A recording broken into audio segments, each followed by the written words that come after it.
tere kõigile! Täna räägime hulknurkadest ja sa saad selgeks hulknurga nurkade summa valemi. Kõigepealt siis hulknurkadest. Eile tegid sa omale vihikusse tabeli ka õpitud hulknurkadest.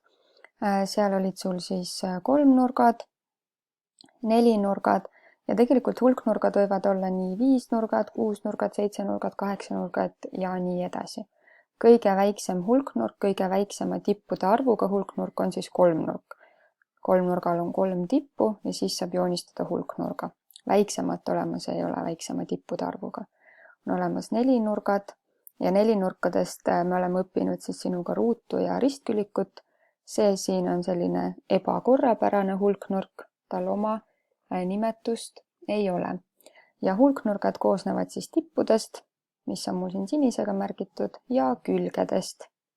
Edasi vaatame, kuidas hulknurga nurkade summa sõltub siis nendest tippude arvust. Ja me alustame kolmnurgast. Kolmnurgal on 3 tippu ja juba eelmisel aastal 6. klassis me tõestasime, et kolmnurga nurkade summa on 180 kraadi.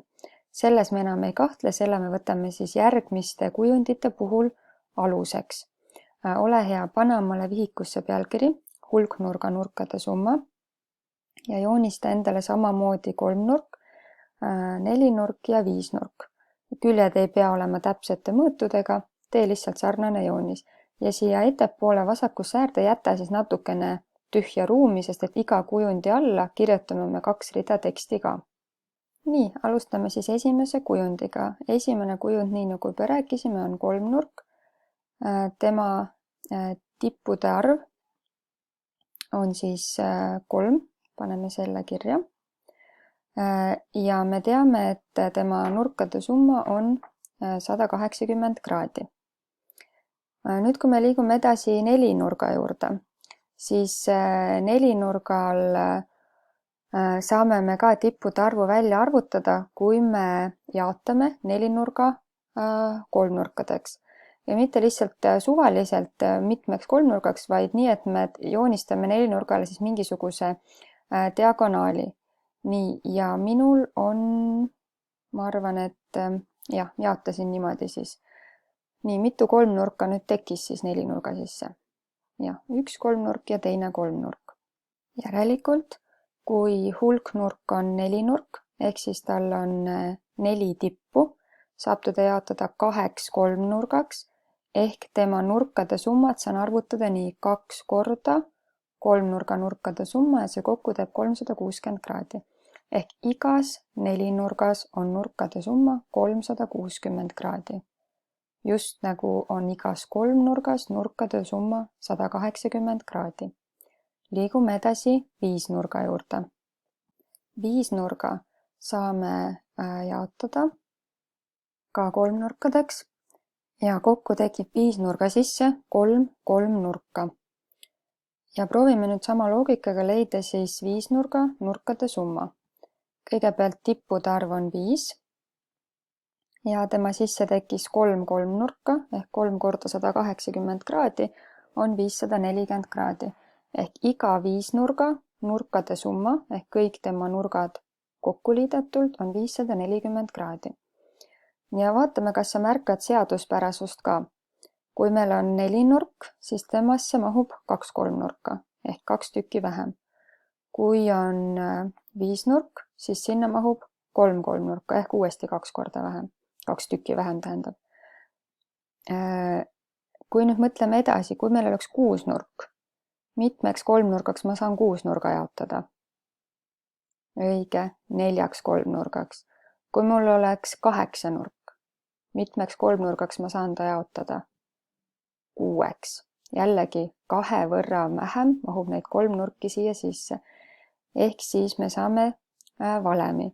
Iga hulknurga nurkade summa saan arvutada välja valemiga. S võrdub. Nüüd see siin ees sulgudes n-2 tähendabki seda, et tippude arv nimetatakse n-iks, lahutan 2, sest et alati 2 vähem kolmnurka mahub ja korrutan 180 kraadiga.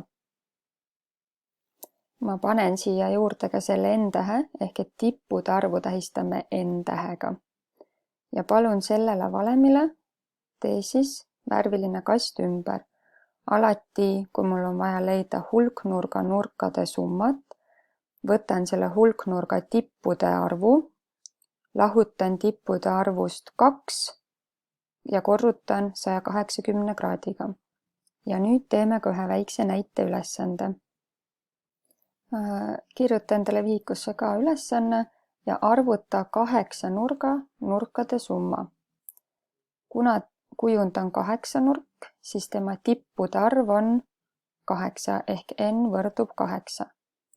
Nurkade summa valem on sul siin üleval olemas ja kui me nüüd selle n-i asendame 8-ga, saame, et nurkade summa S võrdub 8 miinus 2 korda 180.